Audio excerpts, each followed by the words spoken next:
Thorn wasn't there for applause. She was there to win. Sometimes a girl is touched by Mother War and put among the boys in the training square and taught to fight. Among the smaller children there are always a few, but with each year that passes they turn to more suitable things, then are turned to them, then shouted and bullied and beaten to them, until the shameful weeds are rooted out and only the glorious flower of manhood remains.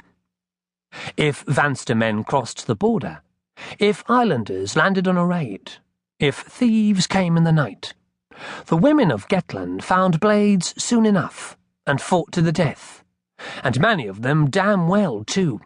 They always had.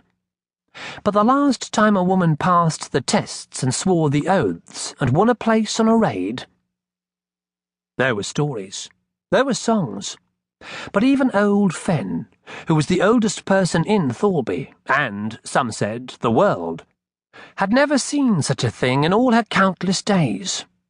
Not until now. All that work, all that scorn, all that pain. But Thorn had beaten them. She closed her eyes, felt Mother Sea's salt wind kiss her sweaty face, and thought how proud her father would be.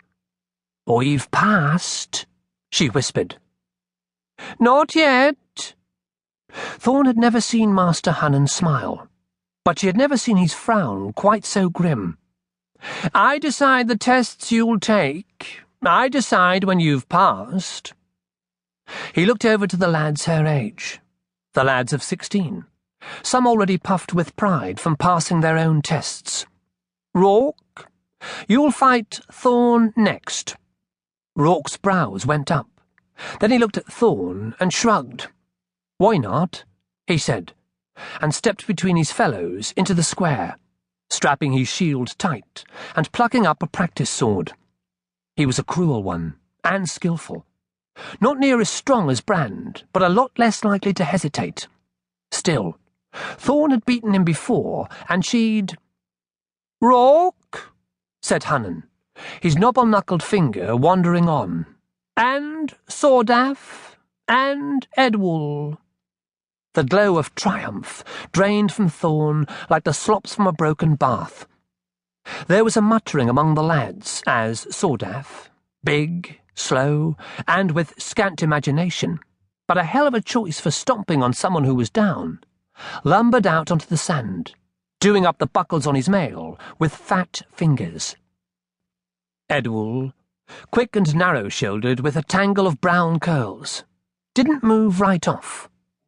Thorn had always thought he was one of the better ones. "Master Hannon, 3 of us." "If you want a place on the King's raid," said Hannon, "you'll do as you're bid." They all wanted a place. They wanted one almost as much as Thorn did. Edwul frowned left and right, but no one spoke up. Reluctantly, he slipped between the others and picked out a wooden sword. "This isn't fair." Thorn was used to always wearing a brave face, no matter how long the odds. But her voice then was a desperate bleat, like a lamb herded helpless to the slaughterman's knife. Hannon dismissed it with a snort. "This square is the battlefield, girl, and the battlefield isn't fair. Consider that your last lesson here." There were some stray chuckles at that, probably from some of those she'd shamed with beatings one time or another. Brand watched from behind a few loose strands of hair, one hand nursing his bloody mouth. Others kept their eyes to the ground. They all knew it wasn't fair. They didn't care. Thorn set her jaw, put her shield hand to the pouch around her neck, and squeezed it tight. It had been her against the world for longer than she could remember. If Thorn was one thing, she was a fighter. She'd give them a fight they wouldn't soon forget. Rourke jerked his head to the others, and they began to spread out, aiming to surround her. Might not be the worst thing. If she struck fast enough, she could pick one off from the herd, give herself some splinter of a chance against the other 2.